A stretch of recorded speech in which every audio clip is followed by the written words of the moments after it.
ECSA is doing a terrific job. Progress, there is visible progress that we can relate it to them, but a lot more needs to be done. I really commend the people who conceived the idea of this community, establishing this community. The importance of this is when people meet from countries, sharing experience, sharing knowledge, this is very useful. Because something that is done well in Eswatini, yes, somebody from Tanzania may learn, oh, in Eswatini they're doing this. They had this problem, this is how they've been handling it.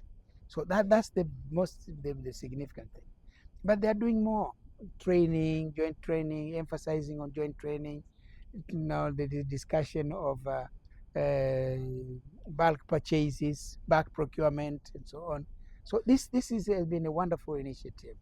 People sit down, talk, share experiences, discuss the challenges they are facing, the strength that they have, the challenges that they face, the gaps that there are, and agree on what needs to be done. So I think this is a wonderful initiative.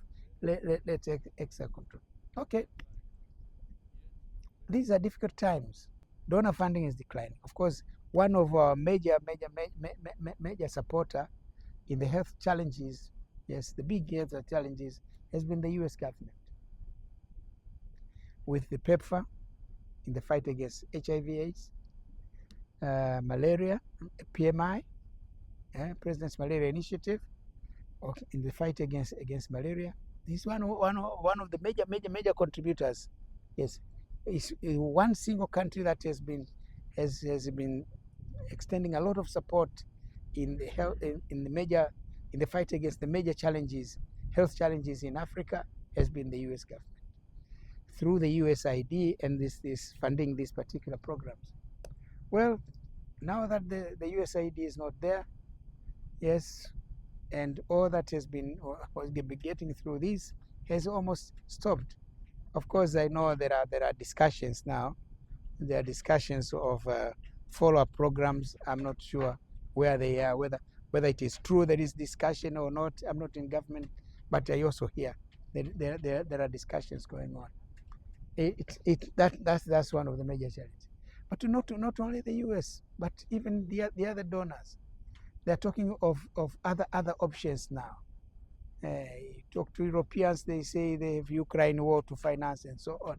So everybody has all the major donors now are not giving us enough aid. So under these circumstances, we have to sit down, share experiences, share knowledge, brainstorm, come up with ideas. Come up with ideas. What can we do? Because the people have to continue to survive. We cannot leave our people to die because donor support is not there. So what do we do under these circumstances? I'm glad this is the theme of the discussion in this meeting. It started yesterday with the senior officials, and it is going to be there in the next 3 days.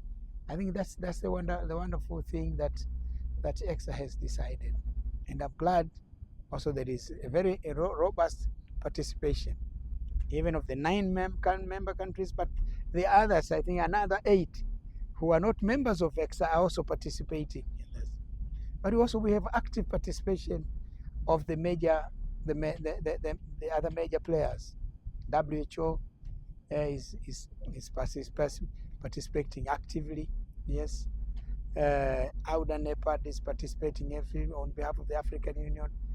Yes, there are other players, the UN system and so on.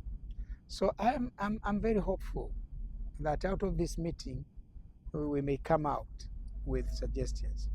There are no easy answers, but at least a discussion by